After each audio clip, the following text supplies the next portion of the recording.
So my name's Kerry. I'm the Deputy Service Manager on the Immigration and Asylum Reform Project. My colleague who's having the issues, her name's Carol. She's the Senior Project Manager.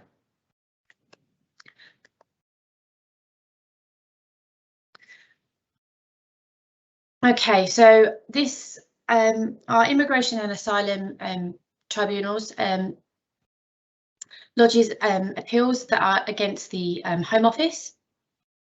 And here, these are based upon our baseline of 2018. So our project started in 2019. So these are our baseline figures from prior to when our reform project began. The process for submitting an appeal against a Home Office immigration decision was a paper-heavy, lengthy and complex for users. There was high adjournment rates, which also led to inefficient use of judicial and tribunal time. So we designed and implemented a UK-wide online system that introduces new ways of working for both the parties and tribunals. So on the 5th of August 2021, we launched a new appeal service for our appellant in-person service. So prior to that, we had launched with the legal rep service, but in August this year, we launched with our appellants in-person service. And it supports those that are making an appeal without a legal representative, making a protection or revocation of protection appeal, making an appeal from inside of the UK, and not so the appeal cannot be made from inside an immigration removal centre or prison. So the appeals that we are using at the moment is our protection and revocation and protection status appeals.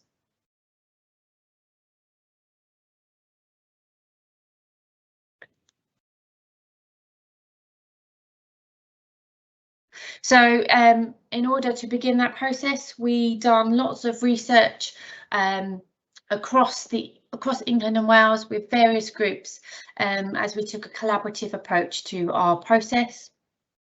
So we had sessions with appellants and immigration applicants. We had sessions with our tribunal caseworkers.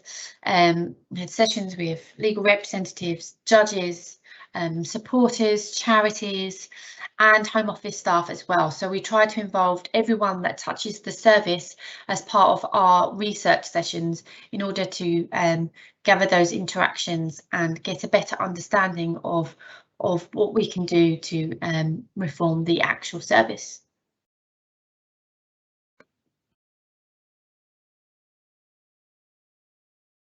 So how we approach the research and inclusion. We reached out to research communities and charitable organisations, taking time to build upon the trust that we have with those. We recognise that these supporters are also key users too, so their insight to the service for an appellant in person was invaluable. We met with people at places that they were comfortable in. So when we reached out to those charities and appellants that may have touched upon this service, we tried to make sure that they were in a comfortable environment to help get the best information that we could to design the service.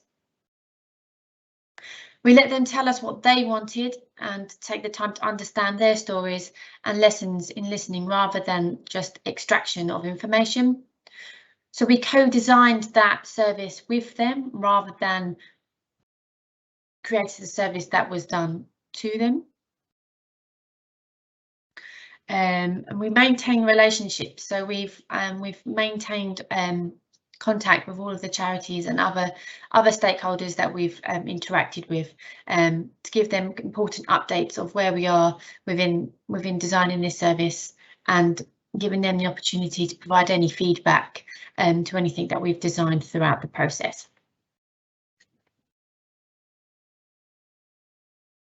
So here you can see this is what our in-person appellant could possibly have looked like. So the case for change was that we found that a lot of the appellants, English was not their second language. The housing could have been unstable and they may have been unable to work. struggles with their mental health. They may have had limited access to the internet, and they could have also found themselves unsupported and away from their own network. So with that in mind, we built our service based upon these key characteristics. So the people we spoke to, they had a wide range of different digital language and other capabilities. So we wanted to empower those who wanted to take ownership of their case. So while being sensitive to the needs of those who required significant support, and we tried to build something that was simple, accessible and human for even those who needed the most support, knowing it would also make it easier and more straightforward for those who want to submit their appeal without a legal representative. So as you can see here, we've got the free capabilities, and we really try to build the service for that low capability user, so then everyone are more successful at using the online service. So what does that actually mean for the service? So we have on the paper form through our legacy process, there's currently around 128 fields of data that an appellant in person would need to provide in order to submit their appeal. We've really cut that down and made it as simple and as easy as possible to use by only asking the information that the appellant really needs to provide at the beginning of the process to get that appeal submitted. So we've cut it down from 128 fields of data to just 7.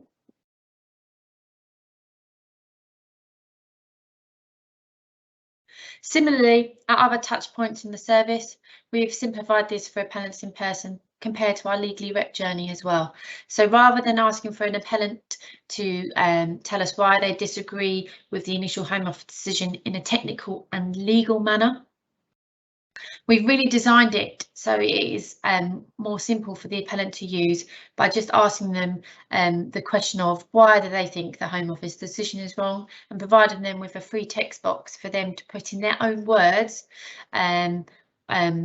the reasoning for their appeal.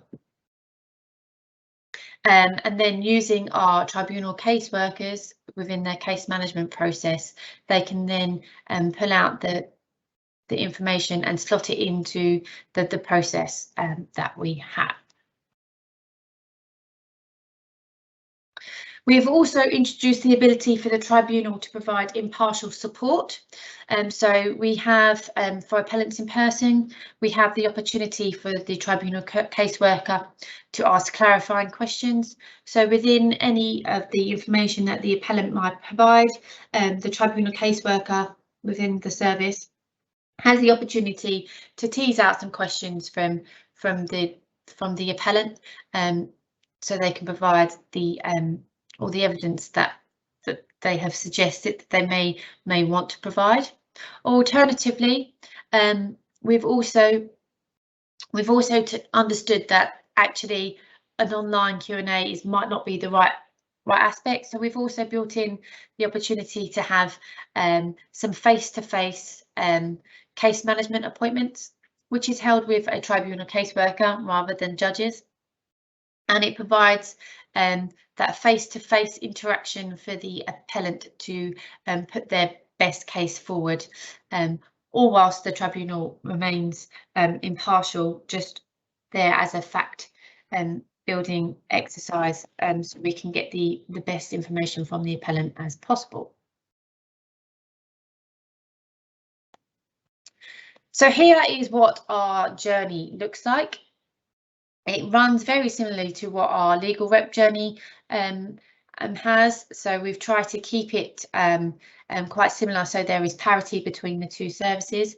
However, the yellow points point out the touch points that an appellant would interact with the service, and it's at these points that we've tried to make it more simple for the appellant to use. So we've used short, plain English. We've taken a more human approach to asking difficult legal questions, and again, just mentioning those impartial support points in there to get the best that we can from the appellant.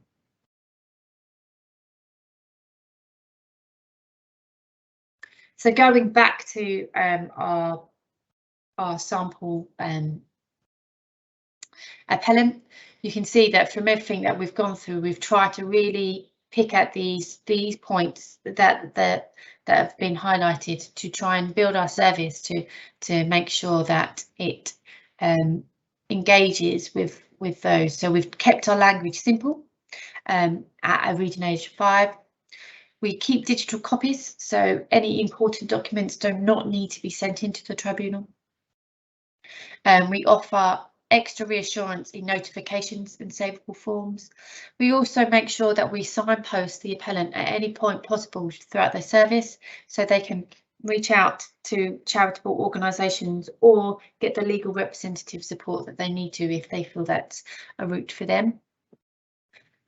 We've tried to design it so we're conscious of the bandwidth that's needed to access files, so we've tried to make sure we've taken that into consideration. And again, throughout the whole process, there is guidance around how the appellant can use the service and what things are. So how to interpret a Home Office decision, explaining what a tribunal caseworker is, and other touch points and guidance that will make the whole service a lot more clearer for the appellant. So what's next for our service? So as we mentioned, we just have revocation and protection appeals throughout our service.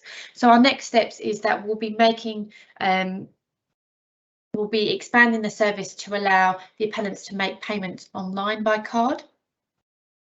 We're also expanding it to include the other appeal types as well. So we're expanding it to human rights, European Economic Area appeals and deprivation of citizenship. And then finally, once we've accepted those into the system, we'll also be taking appeals from outside the UK as well. Okay, so that is the end of our presentation. Thank you. Thank you, Kerry, for that, and apologies that we had initial technical difficulties at the start of this presentation. What we now would like to do is have time for questions.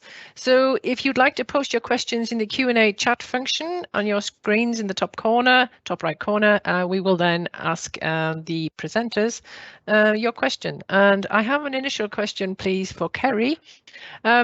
Kerry, if I cannot use the appellant's in-person digital service, can I still apply using the paper form? You can, yes, of course you can. So there is, when you go through via gov.uk, there is the option of appealing either using the paper form or the digital service. So the appellant will always have the option of applying using paper if that's the most appropriate route for them. Thank you for that, Kerry. And another question coming in. How long does the appellant have to respond to each stage of the process? Yes, of course, sure. So there are different touch points for the appellant throughout the service. So when the appellant will have 14 days to submit their appeal right at that beginning. So from their Home Office decision, there'll be 14 days for them to submit their appeal. Once they're asked to then provide their reasons for why they're appealing, so after it's gone through the journey, the appellant will have 28 days or 48 or 42, depending upon when the Home Office has provided their information. So in general, the appellant will get around a 6-week period in order to provide that information. And then the latter points in the service for the appellant is that they will have 5 days to respond to any Home Office review, and then they'll get a further 5 days to provide any hearing requirements as well. But I'd also like to point out throughout that whole process, if the appellant feels that they need more time, they're able to apply to the tribunal to get time extensions if they deem it if that's what they will need, and the tribunal caseworker will take that decision away to look at that upon their own merits. Thank you, Kerry, for that. Okay. So another question that's come through, and again, either Kerry, possibly if you can answer this, it is, has the paper route had similar changes made to it in terms of simplifying the language? Currently it hasn't. It's still the old style route. However, once we transition into business as usual, it is something that will be looked at in order to make the paper journey mirror the digital service. But that's something that is a little while off yet, but it is something that we envisage will take place. Okay, thank you for that. To what extent are HOPOs and judges aware of the presented process, and what is required of the appellant? So the judges' touch points of this process is right at the end. So the judges generally only get involved when it comes to the hearing. Judges and the Home Office have access to the online service, so they're able to view any hearing bundles digitally, so they will all have access to those, so they can view the same things that the appellant would be able to view for a hearing. If that answers that question. Okay, thank you for that. Could I ask you, what do you think has been the most challenging part of the project? Oh, I don't.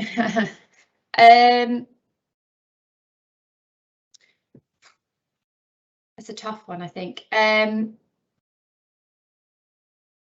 think for us, making sure that we have all of those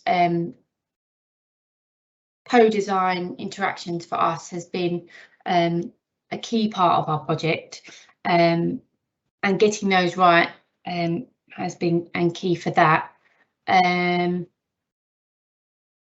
With regards to the most challenging, I haven't been on the project from the very beginning, so I don't think I can fully answer that for you, but it's something we can obviously take away and bring back if it's deemed appropriate. Okay, thank you so much for that. That was a really interesting presentation, and thank you very much for your answers as well. If anybody else has any questions, please feel free to enter them onto the question sheet. Otherwise, thank you very much for your presentation. I appreciate we had technical difficulties with Carol. But if you have any further questions, by all means, please could the audience email changes something that matters at justice.gov.uk. I'll just repeat that. That's change something that matters at justice.gov.uk, and that's the email address that's currently on your screens.